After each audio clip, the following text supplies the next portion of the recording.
Hey, everybody. Thanks for joining me again on another episode of the Alex Hayes Podcast. I am your host, Alex Hayes. With me today is another special guest, Steph Gonzales from Broker Summaries. She is a professional sim writer. And if you don't know what a sim is, you're about to find out and more, because she doesn't just share financials, she helps you tell stories about your business to put you in a position where you can strongly enter the marketplace. So I am super excited to talk to Steph and get all the insights that she can share about what it's like to turn businesses into stories that other people can buy. With that, Steph, thanks so much for being here today. Thanks, Alex. It's nice to see you.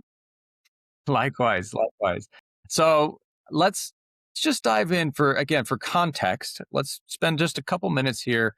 Explain what a sim is and what it's useful in buying and selling a business. A SIM is a confidential information memorandum, and basically it's the story of the business from the history to the now, including the financials, growth opportunities, risks, and mitigations. It basically tells a buyer from the outside who you are as a business. So it kind of puts when an owner looks at it, Alex, they kind of see their own business in perspective. You kind of get that outside view. But yeah, it can be anywhere from 10 to 40 or 50 pages, depending on the business, depending on the story to be told. So there's a lot of legwork that goes into taking information, raw data, and putting it into a story context for somebody to relate to. Correct. When you're sitting down to write a sim, what are you actually trying to make visible to the buyer? I want to showcase how this business is different from other businesses in the same industry. I've seen a lot of sims where let's see, I was working on a bookkeeping business this week, and they have a really unique spin on what they do. But most bookkeepers are just bookkeepers. And the question is when you're looking at this business, do you highlight that they are a bookkeeper? They're doing great with their books. They've got wonderful number of clients and that kind of thing. Or do you really focus in on, say, the fact that this bookkeeper has an advisory aspect to their business? They actually help their clients see how to improve their business and do different strategies based on the financials that the bookkeeper's seeing. So that's a different aspect of that bookkeeping business versus others. Every business has a story. The idea is to go in and find what that is. Maybe it's the fact that the business has been fully documented and somebody could walk in tomorrow and be able to take over that business with no worries. Maybe it's that on a less than pleasant side, the owner had an injury last year, but's doing great this year. But we need to explain that in the financials so that the buyer understands that this is a one-time thing. Yeah, it's really trying to get into everything that is going on. If a business owner reads their own sim without emotion, what do you think would surprise them most? That's a great question. Obviously, it depends on the business and the business owner. I would say growth expectations, growth opportunities. If they step back and take a look at their own business from an agnostic viewpoint to say, well, this is really what I'm doing. This is my business structure. How else can I grow it? I think there are layers that owners don't really see. Yeah, there's always the normal social media and build new relationships. But what about changing the pricing structure or really digging into various strategies? So I think that's growth opportunities, I think, is one that might surprise a lot of people. That's interesting. I like that.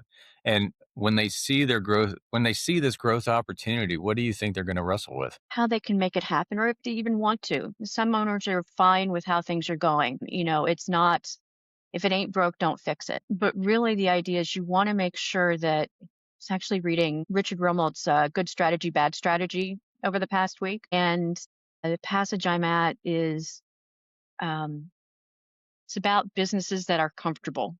Things are going really well for them. And so they're just happy the way things are going. The problem with that is it could stagnate very quickly.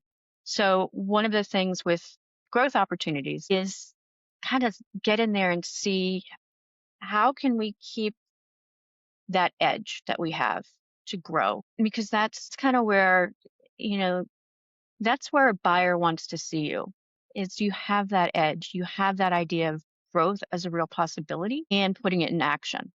And I think that's what owners need to do is when they look at their growth opportunities is what would it take? What steps are necessary to get that opportunity into action? Yeah, I love that because I think I wrestled with something very similar when I sold one of my earlier businesses. Was I came to a different conclusion. I saw where it could go, and I said, yeah, I had a discussion with my wife. She's like, you know what, this is just not our opportunity anymore. You Right. know, this was the buyer that we sold to was a private buyer, and we said to him, you know, I think this is really your opportunity, right? And so that's when we made a deal and struck him an accord, and off we went, right to our next chapter of our life. Right. When they see those, it's kind of like when they step back and when you're getting your house ready for sale, you get it all painted up, you fix all the little Yeah. things that broken forever, and then you turn around, you all of a sudden you're like, man, this is Why a do I good want to leave? place. Yeah. Yeah, why am I selling Why this do place? exactly. So I'm right there with you. I'm right there with you. I think that's great insight. What are the first three signals in a set of financials or operations that tell you if the business is still dependent on the owner? Like how can you go through somebody's information, their Numbers. data, and how do you determine if there's owner dependency, right, or key man risk involved in this business that a potential buyer would want to know? That is a wonderful question. The first thing you can see is whether or not the owner can step away for 2 weeks. They can take a 2-week vacation on their own and not be bugged by the business. I mean, the occasional phone call is one thing, but yeah, if they can do that and revenue stay the same, that's great. The buyer will be very happy with. That means it's transferable. They're not the key person, or the owner doesn't have to be the key person. As far as the financials, if you see a dip in the financials due to, like I said earlier, I had unfortunately a business recently where the owner had an injury and their financials dropped by $100,000 in a year. It was really, I mean, you can see I'm a little, I love what I do because I know there are people behind these business. When you look at somebody's financials or their operations, how can you tell if the business is still owner dependent, right? And has a lot of key man risk built into its structure? Like what are some of those markers that buyers are going to look for and how do you present that? That's a great question. One of the things is if we're getting down to the real nitty gritty in the financials and we're looking at things quarter to quarter, if we see a dip year over year in the same quarter, you can often assume or you can often dig in there and say the owner actually has a vacation that month or that quarter. If the owner can't step away for 2 weeks without the revenue drying up, that's a problem. And I'll tell you, Alex, I am a problem in this area. I mean, I am an owner-run business, I'm sure as you have been, and I know this about myself is that I'm it. And so what I'm in the process of doing, this is something your sellers could do, your owners could do, is I'm putting documentation and hiring people to kind of step in so that I'm not the key person, so that I can step back and say, everything can run by checklist, and it will be up to my standards by checklist. And that's really the way you start looking at things. Is I want to be able to take that 2-week vacation. I want to be able to do it and not see the dip in revenue. Because what also happens is your relationships with people, with your clients, can also dip, can also get a little iffy on occasion. As far as some of the other financial aspects we see, I did tell you about, unfortunately, I had a seller recently who had an injury one year and their revenue dropped about at that $100,000. Unfortunately, it happens. We're all human and it happens. But what a buyer wants to see is they want to know upfront what happened and then how did you mitigate that and how did you get it? I mean, their revenue increased by $100,000 the next year, if not 120. So the problem was not that the business wasn't viable. The problem was that the business was so reliant on the owner that when he had such a drastic problem occur, that this buyer could see it immediately. So that's why you kind of need to dig in there and figure out how, if you're in that situation, who else can help run the business. It needs to be a business, not a job. Right now I have a job. A lot of our owners have jobs. In order to have a business, you need to be able to take it and transfer it to somebody else. So essentially, it sounds like you described two different situations or two different circumstances that where buyer or yeah, excuse me, where owner dependency creeps in into the story. And one is where there's a drop in revenue because the owner steps away, has some sort of incident or emergency in which they can't be there, and the revenue drops, right, because of physical presence. Hmm. And that has to be explained in the story. And then the other one is doing a 2-week test of basically what happens if this guy steps away for 2 weeks. Does things start collapsing? So that's operationally, and then you have Right. financially.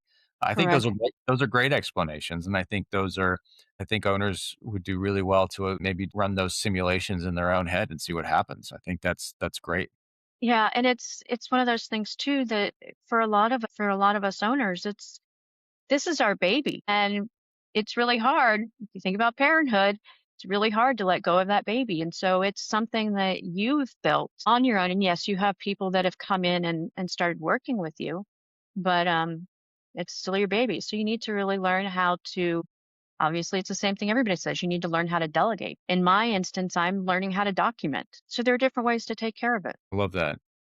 What are some examples of maybe some really strong companies on the surface, but then after you started diving into their story and got into their documents, their financials, Hmm. systems, all of a sudden they were found not to be transferable. Like, does that how often does that happen for you? Unfortunately, it happens quite often. Um, and kind of going back to the owner dependency, here's one way to look at it is I've had companies where the uh, the SDE, the seller's discretionary earnings, so that's the money that after all of the bills are paid, this is, real high level kind of idea, but after all the bills are paid, this is the money that the seller, or the seller, the owner gets. That looks great. It's $100,000. Unfortunately, in order to get there, the owner had to work 70 hours a week and didn't take that 2-week vacation. So while it looks good on paper, the truth is that the owner was spending far too much time in the business in order to make it work, in order to move it forward. One of the things that I've seen a lot too is that companies are heavily invested in equipment that is maybe it's old equipment. And see, the interesting thing is that this can be either a positive or a negative. I have one company that was heavily invested in equipment because they were buying the best equipment. They decided it was more advantageous to them to own their equipment than to spend money on leasing equipment. And at the same time, they also leased their equipment to other companies. So they were investing in themselves. Other companies of a similar nature have chosen to lease their equipment because they didn't want to have to manage the maintenance and the upkeep and that kind of thing. So when looking at a business, it's really trying to determine where in that scope the company comes to. Are they leaning too heavily on their equipment? Is it a value piece for the company, or are they holding on to something they probably shouldn't? Are there other ways they can reduce costs, make money? Does that help? So you're saying you're looking at company's balance sheet and Hmm. trying to assess whether or not it's appropriately structured, right? Correct. Thank you. Could there be better ways to structure maybe presenting an EBITDA number in a better light, right? Correct. How do you make a strong balance sheet? And so a lot of times maybe some owners aren't necessarily focused on optimizing for EBITDA because they are running their company. Is that more what Right. you're is Exactly. Thank you, Alex. It's exactly that idea of where owners are in the trenches, and sometimes they need to step back and look at their financials from, again, that outside perspective of what we're talking about to see, are there areas that we're focusing on or putting our money into that maybe is better served in another place. Yes, and that can relate to equipment, it can relate to staffing, it can relate to even the services that they engage, bookkeeping, internet, all of that. It's hard to step back, as you said, when you are in the midst of running it from day to day. And what do you see as the roadblocks that prevent a business from being transferable? What are some of those major things that you have seen time and time again that prevent businesses from selling and transacting? A lot of it has to do with how it is run on a daily basis. Is it run by gut?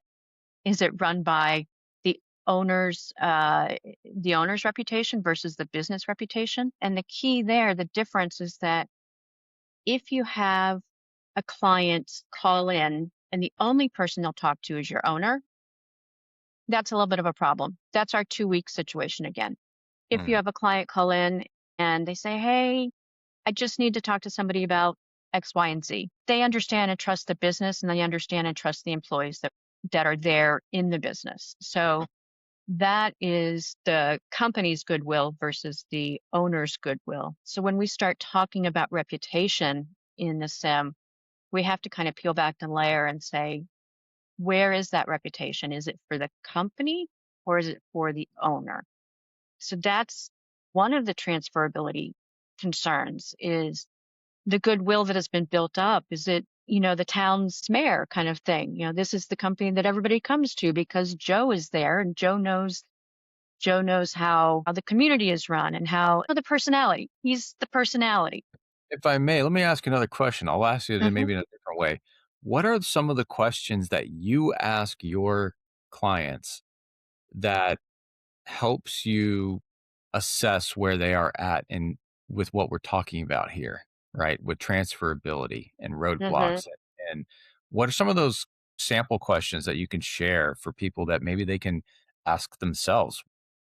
Is this actually a business, or is this an asset, or is this a high paying job? Like, what are some of those questions that you walk your customers through?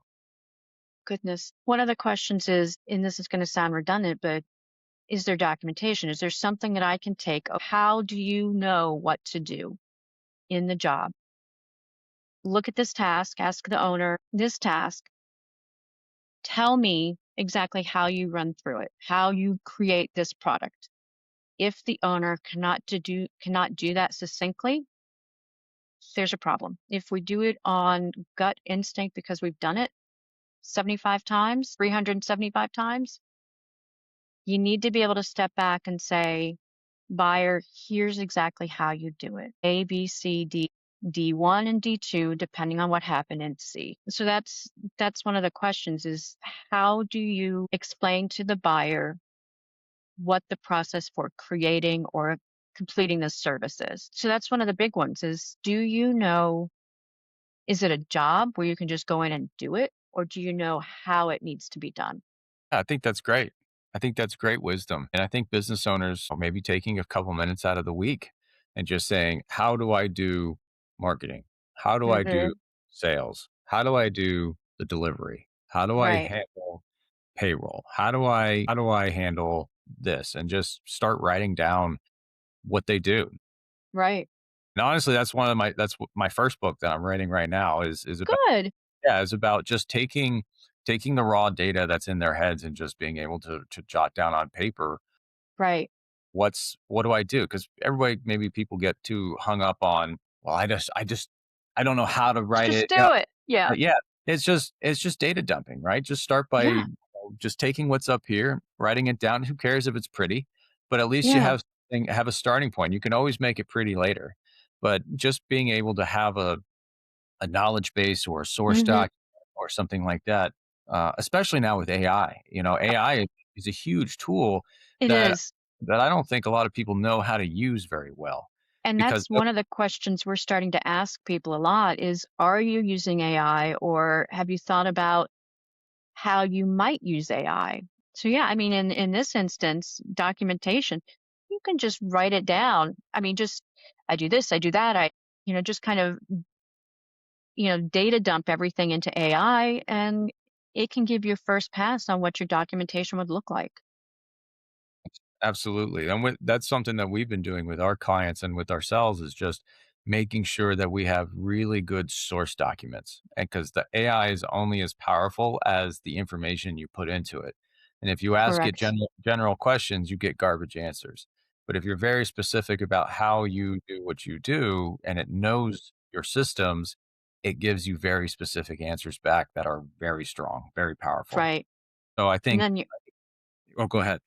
well, and then you also add the human layer on top of that and say, yes, this is accurate. I mean, use your own judgment once you get back that information from AI. It's because you know your business better than anything or anyone. Yeah, AI gets us so much further than we've been able to get in the past. Absolutely. Let me ask you this question. Let's turn it a little bit into value, right? Where do business owners most often misunderstand the value of their business? They really think the effort they put into the business should equal the value.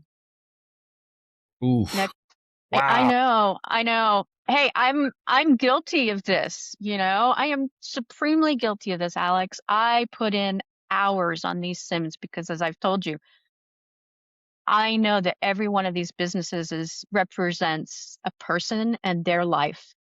But my effort doesn't value out to how much somebody else could make running my business. So I've seen sellers that will put in 50, 60 hours a week because they love their business. They know what it needs. They know how to make it work. But as a buyer, I don't want to have to work 50, 60 hours a week on somebody else's business. If I were buying, I would want to see a semi-absent or a semi-absent owner who has all of their processes and all of their documentation and has all of their employees to state that they can step away for 10 hours a week.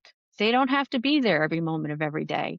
They can take a month off. So it's value in a lot of ways is how do you make the money you want without killing yourself? Preferably. Preferably don't kill yourself over work. I mean, that's what everybody knows, right? But it's hard. Again, it's looking at when I see it as a buyer and I look at those numbers, those financials, and I look at them and I go, ooh, and then I look at the questionnaire that my brokers give me, my business brokers give me, and the owner says, oh, they work 40 to 50 hours a week. I read that as they work 50 to 60 hours a week because we know what we want the buyers to think, and then we know what is real and accurate. So value really value how the buyer sees it. It's not, to an extent, it's not what you do as an owner. It is the transferability of the business so that it is continuing. And the idea that I always have is as a buyer, I want to be able within that first year to make the same money as my seller did, if not more. In that first year as buyer, the new owner, that's where my tactics, my strategies come into play. So that second year as a somebody who's bought the business, I can make it grow. That's on me, my responsibility. But that first year, I really want to know, can I step in to somebody else's business and make it at least equal amount of money that first year? To me, that's one way of looking at value. I mean, that was a huge truth bomb. Your effort in doesn't equal value out. And that is huge. I and as I said, I'm guilty of it, Alex. I really am. And again, that's why as an owner, I look at this every couple of months and say, how can I take steps to maybe in the next year, 2 years, 3 years, get my business to the point that I could sell it. It's I know, powerful. irony. It's a I mean, it's a powerful statement, and I think everybody's got a season of the business, right? And when you're in startup mode, and or when these founders are in the early days, right? They Mhm. built it off their reputation and their grit and their determination, and Exactly. they were successful in that, and that's what the business needed then to survive. But a lot of times as business owners reach 20, 30, 40, maybe 50 years of ownership, they Yeah. sudden like the business doesn't need that same level of grit, right? And individual strength and centralization of control. The business Mhm. actually maybe wants to take its own personality, much like a Yeah. child, right? And Yep. and at some point, the child is its own identity. And I think you touched on it earlier about, is the owner's identity separated from the business identity, and how that's a key distinction between Mhm. something that is sellable as an asset and something that is not transferable or not easily transferable. I won't say not, but not Right. easily transferable. Right. And those usually come with more terms, right? More terms and conditions, longer holdbacks, or they have Mhm. holdback periods, or they have earnout Longer transition periods. or transition periods. So if you want optionality, you need to take steps as soon as you can to start work business in a different direction, one that doesn't rely on you and totally on your Right. shoulder. And it's going to take a little time to move from the idea that I want to sell into getting your business prepared to sell at your top rate, your top value. But again, it's like we were talking about, so long as you can start looking at those aspects from a buyer perspective, from somebody who walks in off the street and wants to put themselves in your shoes, start putting those not weaknesses, but those areas that could use more strength behind them, start putting those into action. If that is a matter of better inventory management, maybe you have too much inventory on the warehouse shelves and not moving out as quickly as you should. That's just money being wasted, your money held up. Maybe it's the fact that the money's getting held up, and they just don't, they're not taking the right steps, right? They're Right, still to be shoot everything from the hip, or everything's in their gut. They think right, that they're using old startup tactics to run a mature business. And a lot exactly. of times that, there's nothing wrong with it. They're sticking with what they know works. And and again, it's not like they're doing something wrong. They're Right. just they're just really they're limiting their own options. They And they're haven't grown as the business has grown. Exactly. I Yeah. think that's something powerful there, that that's my message. That's one of the messages I Yeah, want everybody to know, is that they are successful. They have, like, we validate their success, absolutely. but they also at the same time are adding risk to their business the longer that they prolong not doing anything, or Mhm. not leading the business in a different direction when it's ready. Right. So, no, I'm right there with you. I hear you. I love this. I love all of this. I'm here for it. Um, Here's another really good question for you. When Mhm. you're writing a sim, Mhm. what kind of things are you forced to include in the sim that owners don't like seeing written down? Don't make me say that. We have a whole list of risks and mitigations just because of that, and sellers hate it. It's gosh, you want specifics too, don't you? So, This is a okay, safe space. We're in a safe place. I know, but it's hard to come up with specifics because I mean, I've written 500 of these. At some point, there's all a blur. It's competitors. Competitors are always a problem. We all have them. And I have owners who say, "Oh, no, no, no. I don't have any competitors. There's no competitor in the market. Nobody that does what I do." And then I do a search online and there are five other companies doing the exact same thing that they're doing. So you know, then I have to express that in the sim because again, we're trying to answer the buyer's questions before he or she has them. And that's the thing is I want the buyer to be able to look at the sim and say, I don't have any questions. Let's go get a LOI in place, letter of intent. I have some owners that don't want me to say certain things, and I can't give you specifics, but the idea is that I need to be able to talk to those items, whether it's that $20,000 dip in revenue or how is it you can have a 75% cash flow margin this year when last year you had a 20% cash flow margin?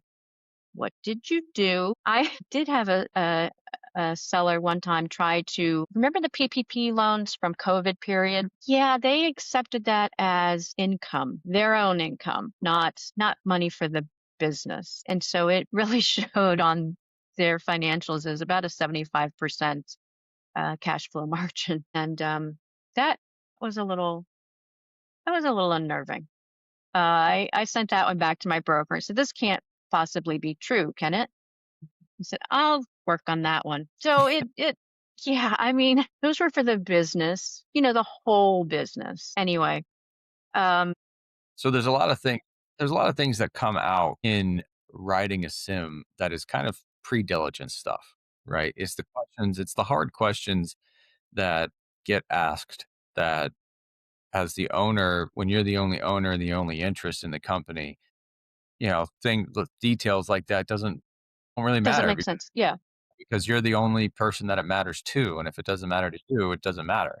But somebody outside your business that's looking at your business as an investment, they're going to want to know answers to those hard questions like, why did you have a drop in revenue? Or how did your Hmm. revenue go down and your margin went up? Yeah. When the numbers are telling a story, they need to, be We need ready to with an answer them. account. Yeah, you need to be Yeah. ready with those accounts of why. And it's not that they're trying to find, malicious intent, No. but most of the time buyers, professional buyers especially, they're just looking for logic. They're looking for the reasoning. And does the reasoning make sense? Is this a good bet? Right. It goes back to our gentleman who had the accident, unfortunately, and we needed to explain that. And this seller was very upfront and very forward with it, which is what I want all of my sellers to be. Again, if we can just explain these things, it gives the buyer, like you said, especially professional buyers, a way to say, okay, that was a one-time incident. We understand that. Or is it a recurring pattern? If it's a recurring pattern, then the business might not be worth the amount or at all for somebody else to buy. But if it's a one-time incident, obviously it's something that we can work with, we can work around, we can manage a plan for. A couple of the things that buyers need to know is the seasonality of a business. It is one thing to see on paper that, oh, they make $2 million. That's great. If it's for 3 months out of the year that they don't make anything. It's well, if you think about, in a different industry, school teachers, they make, you know, they make a wage. It's based on 9 months out of the year. So there's 3 months where they're not working, which means there's no income coming in. And if there are some businesses that are like that they have down periods. Either they're closed for the season. Some tourist areas, they have small businesses that are closed for a season when the tourists aren't there. We need to make sure that we're giving buyers that information ahead of time. Because here's the thing, we could look at it as a negative, but you could also look at it as a positive. That's a place of growth. What else could we do in that seasonal period that might get us some new opportunities? What happens when owners get back their sim from you and they see the risk section and they see all this stuff clearly laid out in front of them? What do they usually do with that? They are they try to send me lots of edits. Don't write this. It's like, no. I have my business brokers that are really good in between the sellers and myself, because they can say, no, no, no, it's okay. We need to be able to say that. But owners, in a lot of occasions, are really taken aback. They haven't seen their business in that standing before, in that uh, in that way of viewing it before. So they often, they're questioning these risks and mitigations that we put in front of them.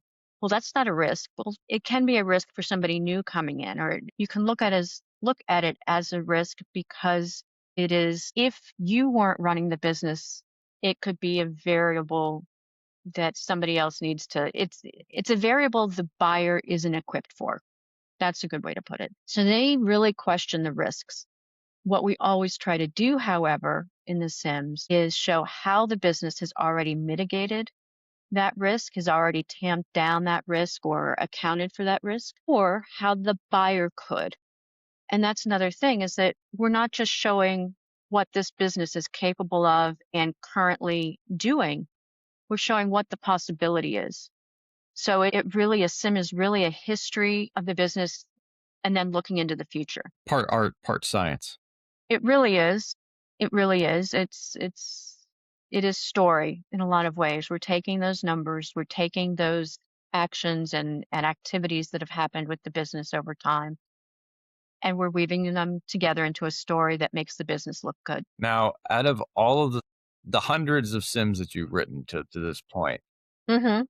estimating a percentage, how many of those sims, again, just broad percentage standpoint, revealed that the business was not independent of the owner? I would say about 70%.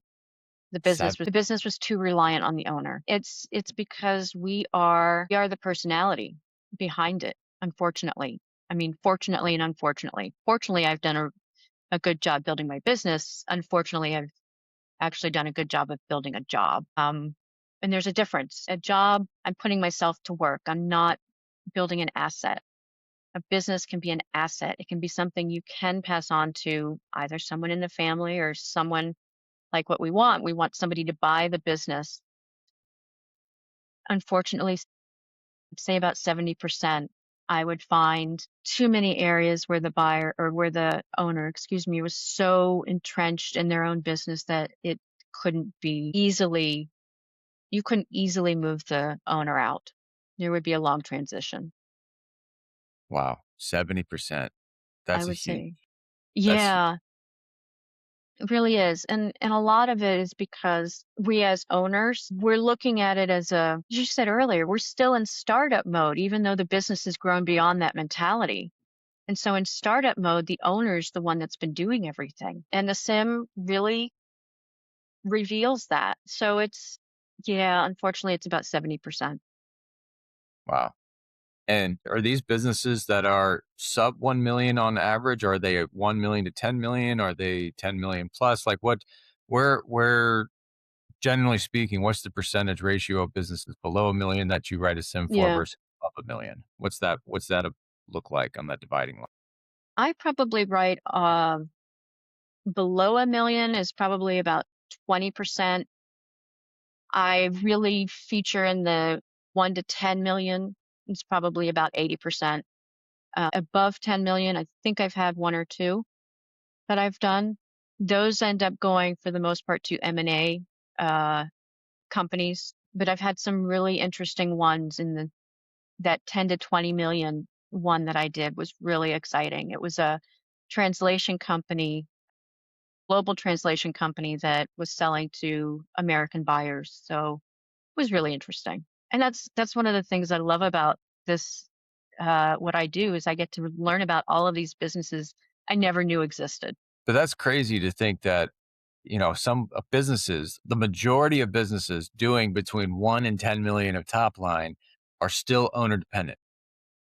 That I think that is a huge statistical data that you have direct access to because of Yeah. how you support the industry to be able to speak with some authority on that. And because we all look at businesses, oh, he's doing, a couple million a year, he must be living the good life. And what you're saying is most of them are still drowning. Not drowning. It's not that they're drowning. It's that they have they are embedded in the business. They are not they're not a CEO managing the strategy of the business. They're doing the day-to-day work. Mm, And that's kind of where I'm saying is that, if you want to be able to transfer your business, you need to be able to pull yourself out of the day-to-day work. You need to be able to give responsibility for those tasks and those relationships that need to develop with, vendors, new clients. You need to pass that responsibility on to somebody else. If that's a matter of doing documentation or a matter of training, kind of get your head around that and say, it's okay to let somebody else do it. In fact, you want somebody else to do it. And you should be proud that you can have somebody else do it. That means you did a good job. that's awesome. But yeah, it's both inspiring and frightening at the same time. You Yeah. know, that they just they're at a position of great success, but they may be robbing themselves of even greater success of being able to pass the torch and start to move on to the next masterpiece. One of the things I say a lot is I've called it the Michelangelo principle, where Hmm. the next masterpiece was built on the foundation of the last. Like David, statue of David after Right. Michelangelo finished it, he went on to go paint the Sistine Chapel. but he was able to paint in such vivid detail because he had spent so much time building his reps on understanding the human body with chiseling the statue, right? So he went on to the next masterpiece because of the Yeah. previous one. And so that's how I like to describe it. What a And, great way to describe it. and I That's feel yeah. I feel like people don't get to enjoy what possibilities they could contribute both to their family, to the community, to society, to their country, wherever. But I feel like so many people get stuck at never quite finishing their statue of David that they never even You consider know, what the Sistine Chapel could look like for them. we get stuck in kind of day to day. You know, I told my son and my husband who hate ads on TV, I'm like, everybody's got to eat. We all need to eat at some level. But the problem is that we're always stuck in that mindset because we have to pay the bills. We need to keep the kids, headed into school. We need to keep the employees employed. We need to do this. We need to do that. As an owner operator, it is very difficult to separate yourself from that day to day mindset. And that, unfortunately, is what you really need to do if you want to make an asset out of your business. If you want to step back and get into a strategy view of your business. And this doesn't have to be just for businesses in the 1 to 10 million. We've got businesses that are like this bookkeeping business I just worked on. This bookkeeper only works 10 hours a week. She has a team of 4 that do the rest. She's got a great cash flow margin. She has really made this, she's got everything documented. She is a CEO of her business. She is not the bookkeeper. She is a CEO. She created this business and it's 800,000. So it doesn't matter how much the business is valued at. It's the mindset of the owner behind the business as to what they want, as to what they want. Do they want to keep it a job or do they want to make it an asset? An asset being, can you transfer it to somebody else and they do the same, if not better than you have? It with your idea of going back to David to the Sistine Chapel, we want this business that we've worked so hard on to succeed for the next person. That's got to give you a sense of pride. Absolutely. I think this has been great so far. I want to ask specifically about control and letting go of control. Like, have you seen deals not be able to go through because the owner wasn't able to give up control? Yes, unfortunately, they got down to the last minute. From one of my brokers told me that they got down to the last minute and the owner said, "I can't give this to you. I just can't. It's mine. I'm sorry. I can't give it up." And that was really sad. They just realized that what they had worked their life for, they couldn't part with. They couldn't see themselves outside of that business. And that's the thing, is that they had claimed it as an identity. And because of that, they couldn't separate from it, which was really sad because like what you've been saying is they haven't had a chance to go on and try their next thing. Yeah. No, I think those are the saddest stories to me, as the ones that the owner doesn't get to enjoy what they built and they don't get Yeah. to experience what the next masterpiece is. I think that's super sad. We've had owners, variety of owners. I've had some owners who only want to do a transition of about 2 weeks. 30 days is the industry norm to transition from from the owner to the buyer, have somebody in there and teaching them what to do. We then have some owners too that are like, I'll give you 60 days up front. You can call me for another 30 days thereafter. If you want, I can come in for 6 months if we agree on, some pricing terms.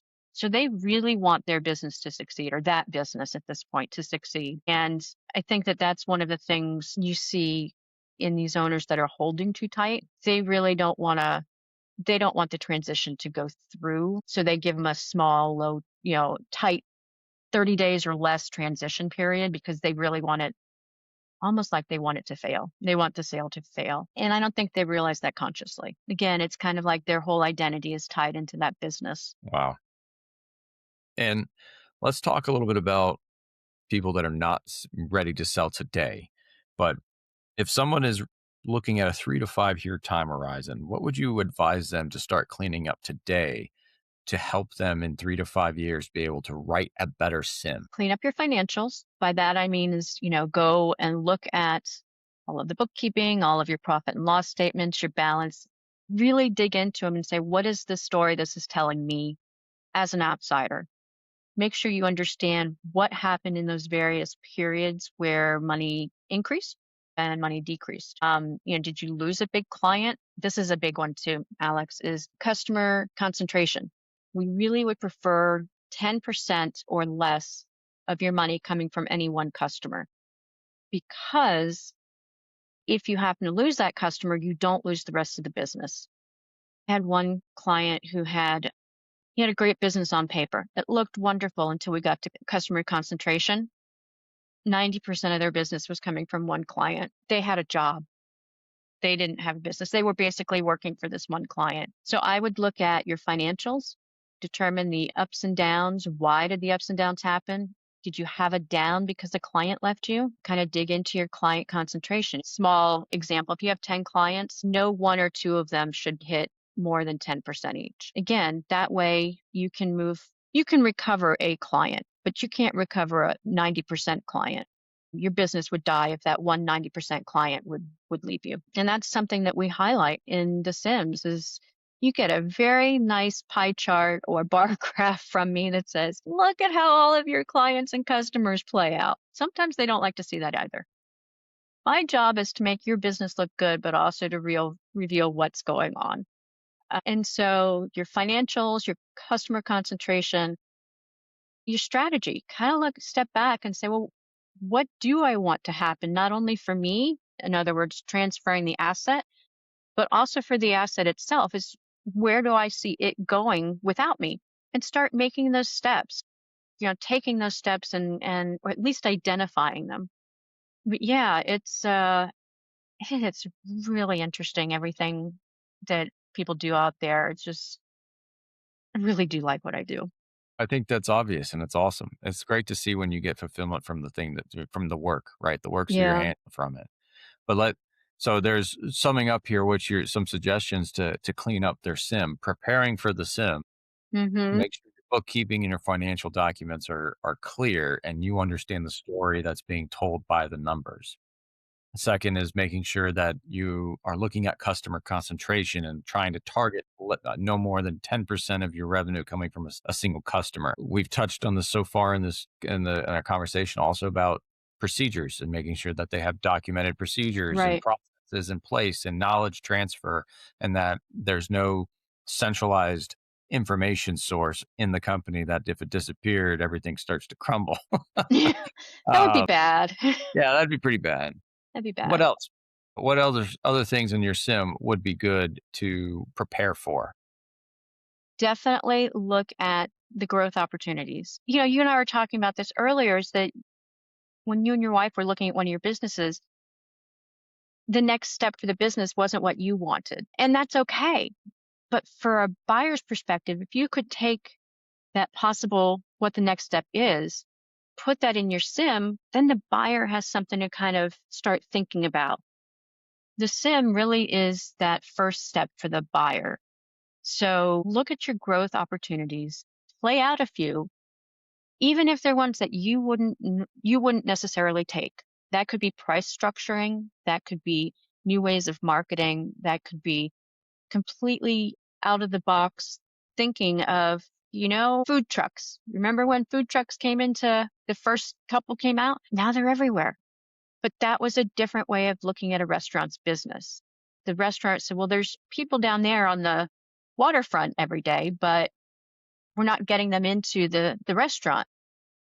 So the owner had some thinking of, well, how can we take the food to them? And, of course, I'm just kind of looking at that from a general idea, but that idea of taking your product to new customers, how do you do that or how do you bring it in? So, really, as an owner, even if you don't like the idea or not like, you don't think you're the right person to take that next step, lay it out. Say, here's a couple of thoughts we have. This is what you could do. And even explore it a little bit. What needs to happen to move in that direction? Doesn't mean you have to take those steps, but if you can put together a short plan that says, in order to use our food truck example, in order to move into a food truck, I need to get a license. I need to get the right kind of truck. What kind of truck? Well, I've got these different kinds of trucks available. Even if you just put a few of those different thoughts down on paper, maybe some cost comparison. And I know that sounds very minor, Alex, but if you have something of that nature down for a buyer to look at and go, well, they're really thinking about this. This is probably feasible. If they have already got some thoughts and notes about this behind it, that's probably really feasible. So it's kind of like stepping back and still thinking like a strategist of your own company and putting all your thoughts down on paper for a 3 to 5 year, 10-year strategy, right? Hmm. What's my business plan for the next 3 to 5 years? What are we going to go execute? If I was going to stay in charge, this is the things that I'm seeing. And I understand the numbers of my business. I understand the health of my business. I understand how everything operates. And we have a solid Yeah, knowledge based transfer system. And this would be my recommendation for plan of attack. All of which, if you again, it's going back to the house analogy. If you're getting your house ready to sell and you're fixing all the little things, and then you got a fresh coat of why paint would on I it. want to leave? Why would I leave this business? This is a great business, and that's totally fine. And again, like that's And now another. you know how to make it better because Now you've you gone know through all the work. exactly. That's why I think a sim writing or somebody like yourself that's able to compile all the information into a way that presents a mirror for owners to look at, and they get to see, oh well, yeah, wow, I didn't realize that. Oh wow, that's interesting, I should do this. I think this is a really awesome thing that you do for business Thank you. owners. Here's another one. If a serious buyer had to decide whether to wire millions based only on the story inside the sim, what would they need to feel as the buyer? Secure. They would need to feel secure in every aspect of the business, which is really what we look at. We've been talking a lot about financials. We've touched on customer concentration. There's also product concentration. What products do you have available? And this is either services, product, you know, actual hard products, if it's a store, that kind of thing. It's how you have put the products together. Have you really kind of looked at, I'm going to go back to my bookkeeper because it was so obvious that she knew what she was doing. She has 3 levels of service, and it's not too many, it's not too few. She's got 3 levels of service. She has a couple of one-off pieces, but that's it. And so she knew her clients. She knows what she needs to do for her clients, and she's really honed in on those products. A buyer needs to feel secure. They've got your products that you're looking at. They can either see what they're doing now or how they might change them. The possibilities there, the history of the business. Who are you? Where did you come from? What awards are you getting? Location is something that's very big that a lot of people don't pay enough attention to. And that takes account of, or it really involves two different aspects. One is the physical location of the business. That's either, warehouse or storefront or something of that nature, office, but also the location surrounding it. How easy is it to get to that place? How close are you to your customers? Is it necessary? For some of our warehouse businesses, how close are they to the airport? I have had a couple that are, right outside the airport gateways, which is perfect. They get all of their equipment in and out on FedEx and UPS planes with no issues. So the buyer should really feel secure that you, as the owner, have thought about all of those things. And if you haven't thought about them, sometimes we just don't know what we don't know. But the smart people, the smart owners out there are the ones that say, I don't know what I don't know, so let's figure it out. Yeah, we go back to the idea of looking at your business from the outside. That's really where you'll be able to see where you can grow or pass it on. I love it. I think that's great wisdom. As we close this segment, I just want to again say thank you so much for joining us today. But where can people find you, Steph? You can find me at steph@brokersummaries.com. It's my email address, or you can go to our website, which is brokersummaries.com. So yeah, definitely. You can also find me on LinkedIn. But yeah, it's really enjoy what I do. I hope that shows through. My job is to make your business look the best it can, at the same time being honest and forthright with the buyer because you want them to buy a good quality business. Absolutely. This has been a fantastic episode. I've learned a ton. I appreciate your expertise and your insight.